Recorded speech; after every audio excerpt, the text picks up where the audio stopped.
Hey guys, welcome to a new series on my channel called Perfectly Designed, where I take champions that don't belong in either why no one plays or why everyone plays, but are still really good characters with a respectable pick rate and an overall positive general opinion. The first champion I want to cover is Fiddlesticks, the Ancient Horror, and a very well polished rework in both gameplay and narrative background.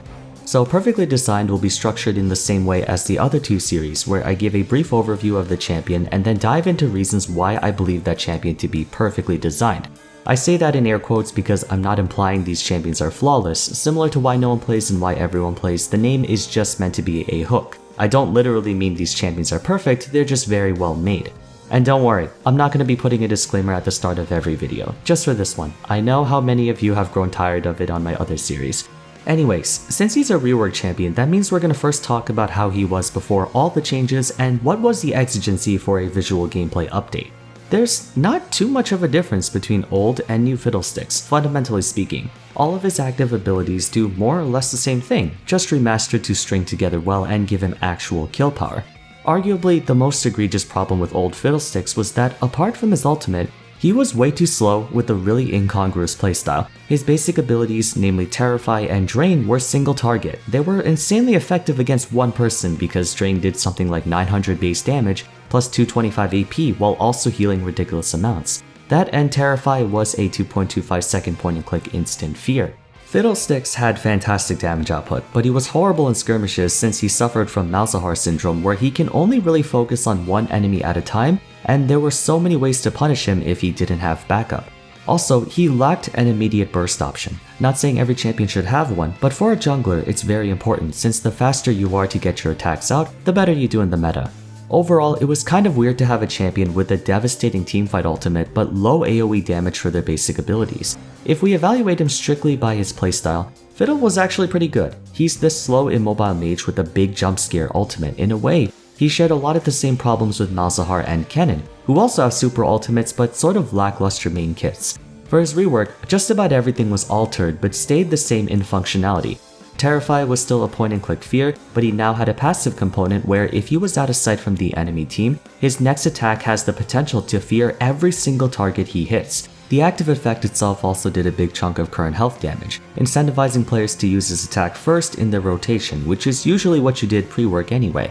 Drain was renamed to Bountiful Harvest, and it lost a lot of damage, in fact about 2/3 of its base damage. However, now it drains every single target around him and lasts for 2 seconds instead of a full 5. Additionally, if you fully complete W's channel duration, the last hit does a huge chunk of percent missing health damage, making it a powerful finisher, and since Fiddlesticks' fear lasts 2 seconds, that's just enough time to get the full channel. Dark Wind received an interesting change. Now it's called Reap. No longer does he throw a crow that bounces between enemy targets anymore. Instead, it's a targeted slash, a much faster ability that now slows on top of silences, though it deals less damage overall, especially considering Dark Wind's bounciness. The subtle changes were just enough to fix the two most critical problems he had, without need for ridiculously unfair or oppressive tactics. True to his new nightmarish appearance, Fiddlesticks is a constant threat on the map at all times. Because of how much destruction he can unleash in a matter of seconds, he's the ultimate teamfight burst mage, whose playstyle entails waiting for just the right moment and laying down colossal amounts of damage, enough to where he can straight up potentially 1v5 pentakill. You've probably faced a lot of situations where your team was spam pinging for wards to be placed everywhere because of how dangerous Fiddlesticks can be in the mid to late game. That's a large part of why we saw Fiddle's support for so long, because everyone realized he was just not quite good enough to be a jungler since his abilities felt a little too restrictive. That and he had really consistent long-range harass in lane and was pretty hard to engage on since he could point-and-click fear anyone that came his way. Not the most degenerate playstyle, but it wasn't what he was designed for. There are a lot of champions in the game that have perfectly good playstyles but are just missing something. Thing is, you can give those champions what they're missing, which will greatly improve their gameplay without making them overpowered or lack counterplay. Sure, it might entail a 1 to 1.5% higher win rate, but usually they're sitting at like 48 or 49% anyway, so if anything, it's a needed buff. This is what a rework is meant to do. Take a champion that has an already existing kit and retrofit them to keep up with the times. That's what they did with Nunu, Pantheon, Volibear, Fiddlesticks, and Swing. Part of the widespread frustration with Akali's rework is that it felt like she could do everything. She could trade, she could kite, she could all-in, she could duel, she could one-shot, etc. What she lacked before was burst. She was more of a fighter duelist like Irelia and Jax than she was an assassin like Zed and Katarina. But then they made her both and stuffed her kit full of things that made her severely overtuned. As a result, she had to get nerfed and rebalanced again and again, and after 3 years, she's finally found a middle ground. All they did with Fiddle was take what he already had and just shifted it around. He does relatively the same damage than before, but more AoE focused and a little faster. That's why so many people loved his rework from a gameplay perspective. And of course, his new lore, rest in peace Tedric. No one looked at the old green-faced scarecrow with horror. He was actually pretty derpy looking. Visually and audibly speaking, they did a perfect job capturing that jump scare feeling he's supposed to have. And animations and sound effects do have huge influence on a champion's experience. Why do you think people love skins so much? Because they look a lot more explosive and have cooler sounds than the default. It makes you feel like you're doing a lot more even if it's the same champion. Now let's talk about actually playing him in-game. Not only did his rework make him so much better to play in teamfights and skirmishes, but as an actual jungler, his clear speed has noticeably improved. Still not quite at the level of power farm junglers, but good enough for him to stay competitive with the vast majority of high tiers. He can also hold his own a lot more effectively in 2v2s and 3v3s thanks to his new Q and W. And though he's still an immobile mage who's easy to lock down and single out, he himself is also good at shutting down champions, making it a two-way street. The hallmark of any good jungler in recent seasons is how good their damage is for both clearing camps and fighting champions. And the two ways they accomplish this is either fast attack speed like Viego and Xin Zhao, or area of effect damage like Hecarim and Kayn. Fiddle's main selling point was that he had the healthiest clear in the entire game. That is, he took literally no damage from camps. That actually meant something back in the day because a lot of champions were rated highly based on whether they were able to perform a full clear without backing. Of course, nowadays we live in an age where junglers take basically zero damage from their first clear since Smite heals and they have Omnivamp. Ironically, even though his clear speed has drastically improved, he's been knocked down a few pegs when it comes to 1v1s. Bountiful Harvest has allowed Fiddlesticks to clear camps almost twice as fast as before, but that opened up a new weakness for him in that he's really weak early game if caught out by himself. Fiddle used to be really damn good at screwing over champions like Lee Sin, Kayn, Olaf, Master Yi, etc. because they literally could not kill him fast enough since even at level 4 or 5, he could drain tank anyone without hard crowd control or burst. So while he's a lot more vulnerable now, that's a worthwhile trade-off because he can reach level 6 earlier, where he's really supposed to shine. A sore spot among mage junglers is their inconsistency relative to skirmishers. That's often why Karthus either hard 1v9 games or is absolutely useless.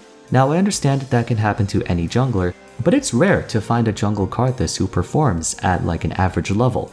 Out of the 3 true mage junglers, Fiddlesticks, Karthus, and Taliyah, Fiddle is the most consistent. He has a consistent matchup spread, consistent power spikes, windows of opportunity, etc. That doesn't change the fact he's still a mage jungler who does struggle against skirmishers due to his high cooldowns and vulnerability early on, but he can more than single-handedly fill the team's magic damage quota if your top, mid, and ADC want to go attack damage champions.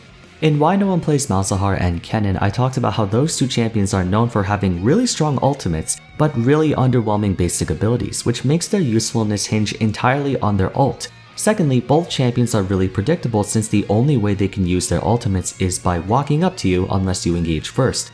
Crowstorm doesn't have an instant cast, but it allows him to hide over walls and pop out of nowhere because it blinks, which makes his super ultimate way better since you won't be able to see him coming without vision control. But he's not entirely useless without it. Just like Malphite, Fiddle can still be a dangerous foe due to his instant crowd control and high percent health damage. That point and click lockdown is also what makes him decent at ganking even if he doesn't have any dashes or mobility. There's no way you can dodge a spear, versus being able to sidestep maybe a Nidalee Spear or Elise Cocoon. The last thing I want to talk about that makes Fiddle so well designed is that he's one of the best champions to teach you jungle macro. He's got a very well established learning curve, getting better in performance the more you learn the champion. Even though he can still pull stuff off with his basic abilities, much of his impact hinges on how well you position your frontal engage, making a clear hit or miss in terms of results. You might think that makes him inconsistent since he's either really useful or really useless, but like I said, the more you learn Fiddlesticks, where to position him, your windows of opportunity, etc., the more consistently you can land those hits. The first and foremost mechanic he teaches you is vision control. Vision control is almost everything when it comes to mastering Fiddlesticks. Don't take my word for it, ask any respectable Fiddle one trick. You are still able to get some really nasty ultimates even in plain sight, especially when you have someone on your team who can engage like a Nautilus, Malphite, or Seraphine. But since it's not a good idea to count on your team comps or teammates in solo queue, you have to learn where to put down your effigies to clear wards, keep yourself hidden from the enemy team as much as possible, etc. The threat of getting ulted by a full AP Fiddle may exert more pressure than the actual ultimate itself. Let's assume you're level 16 and have about 500 ability power. Empower Terrify deals 20% current health plus 4% per 100 AP, which means 40% current health damage to a single target. Bountiful Harvest does 360 base plus 70% AP. 70% of 500 is 350, so you have 710 damage plus 22% of every target's missing health, while healing for half the damage, I might add. Reap is 210 plus 50%, so that's 460. And finally, Crowstorm has a maximum damage output of 1625 plus 225% ability power. Running the numbers just without Terrify, let's look at his WE and ultimate. Phase tanking an entire Crowstorm deals over 2700 damage, and then you have Bountiful Harvest dealing 710 plus 22% missing health, then Reaps 460. If Fiddlesticks lands his entire combo, he can easily do over 4000 damage to all targets, not just one person, everyone. That's like Syntro levels of burst damage. Even if you don't take the full 5 seconds from Crowstorm, because everyone is feared for at least 2 seconds thanks to his Q passive, you're still losing over 2000, and that's just Fiddlesticks. You still have to contend with the rest of his team.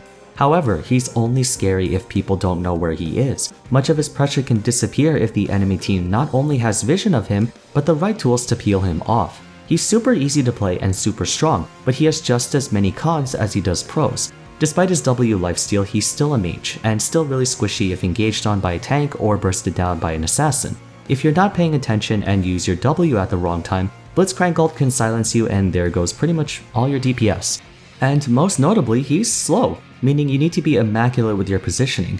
In a way, he's a lot like Twisted Fate. He can get a lot done, but if you're not careful with where you put yourself, the enemy team can destroy you just as fast as you can destroy them. But he has everything you need to mitigate his weaknesses and augment his strengths. It all comes down to you and how well you can use them. Can Janna ultimate deny his entire engage? Yeah, but he can also destroy Janna and her whole team in 2 seconds. Is he really easy to shut down with an early game champion? Yes, but if he tracks the enemy jungler's movements, he can stay out of harm's way until he outscales them. Is he immobile and easy to burst down by an assassin? Yes, but he can buy time with point and click fear and Zhonya's, which you usually buy on him. Ever since his rework, he's been holding at a very solid 51 to 53% win rate, which might lead people to think he's broken, but win rates don't always constitute a broken champion. Akali was stuck at 46% or something for like a whole year, and even then everyone thought she was crazy OP. One other thing that contributes well to Fiddle's design is that he's a very safe champion to main. We know that Riot has a tendency to buff and nerf champions before you even get a chance to figure them out. Despite his really strong kit and very rewarding playstyle, he's not a champion that's on the balance team's radar all too much. In fact, he hasn't received any major buffs or nerfs ever since his rework last year. More or less, he's exactly the same as he was. And he has fantastic item selection. You can either choose to go full one-shot burst with Protobelt, Deathcap, and Void Staff, or you can opt to fight more like a battle mage with Everfrost, Zhonya's, and Demonic Embrace. He synergizes so well with many of the new Season 11 mage items. Overall, Fiddlesticks, among other champions, is a perfect example of how you don't need to go Yu-Gi-Oh on a champion to make them satisfying and dynamic to play. He only needed a shift from single target damage over time to AoE with a little bit of burst to his kit. But that's enough to completely transform him from a fringe pocket pick to a stable AP champion for junglers to fit into their roster. Hands down, an incredible rework. If you enjoyed the video, a rating would be much appreciated, and if you'd like to see more content like this, consider subbing to the channel. Don't forget to check out the video description for links to my Discord and social medias. And normally I would say to watch my other perfectly designed episodes, but this is the first one. So instead, consider taking a look at my Why No One Plays or Why Everyone Plays series if you haven't yet. But for now, that's it for today. Thank you all so much for watching, and I'll see you again soon for the next one. Take care.